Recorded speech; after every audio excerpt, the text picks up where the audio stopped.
Pour les apôtres, le règne de Christ avait déjà commencé. Il se manifestait à leur époque. Comment donc sont-ils parvenus à cette conviction et à cette connaissance? Nous considérerons pour notre illustration Paul, cet homme dont nous avons extrait quelques paroles.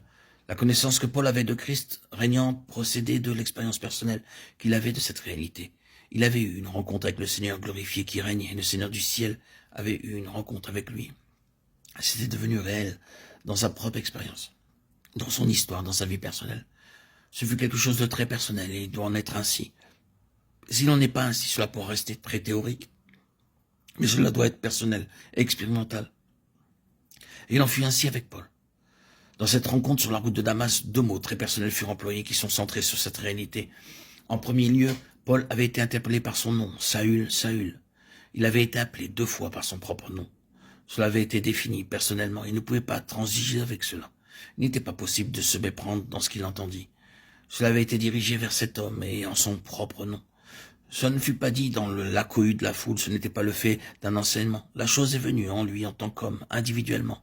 Saül, Saül. Je ne suggère pas que nous devons tous avoir la même forme de rencontre, mais que nous devons tous passer par la même crise. C'est-à-dire que nous devons tous avoir et pouvons avoir un stade dans notre vie où nous serons confrontés face à face avec l'absolue Seigneurie de Jésus-Christ. Et c'est de cette crise-là dont dépendra tout notre avenir. C'est une chose immense quand nous sommes face à face avec la Seigneurie de Christ.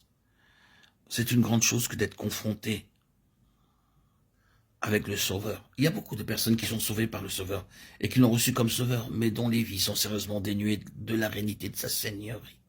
C'est parfois une déclaration et nous en restons souvent là. L'autre mot très personnel adressé à Saül, c'est quand il demanda « Qui es-tu, Seigneur ?» La réponse vint « Je suis Jésus ». Et Paul aurait pu essayer d'éluder la réponse en disant « Oui, mais notre pays est plein d'hommes avec ce nom. De quel Jésus parles-tu » Le Seigneur prévient cela en ajoutant « Celui que tu persécutes ». Le Jésus que vous persécutez, c'est celui-là. Et Paul savait très bien de qui il s'agissait. Il y avait un certain Jésus dans ses pensées, dans tous ses projets. Et ce Jésus-là, il était déterminé à le rayer de la mémoire des hommes et du monde. Il était sorti de Jérusalem pour éradiquer chaque trace laissée par ce Jésus. Je suis Jésus, celui que tu persécutes.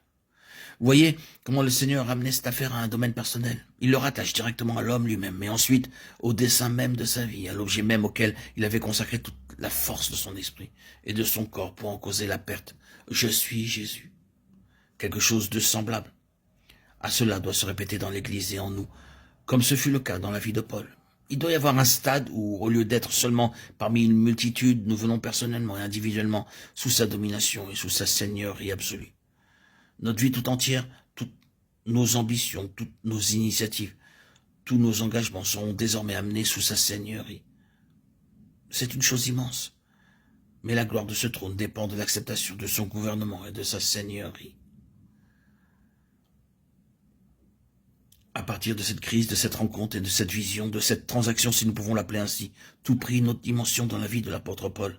À partir de ce moment-là, à la lumière de Jésus sur le trône, tout fut transfiguré, transformé et perçu d'une manière entièrement nouvelle. Il fut capable d'endurer, de souffrir et de subir. Ce fut uniquement à cause de cette conscience fondamentale et centrale, d'une forte et profonde conviction que Jésus était sur le trône.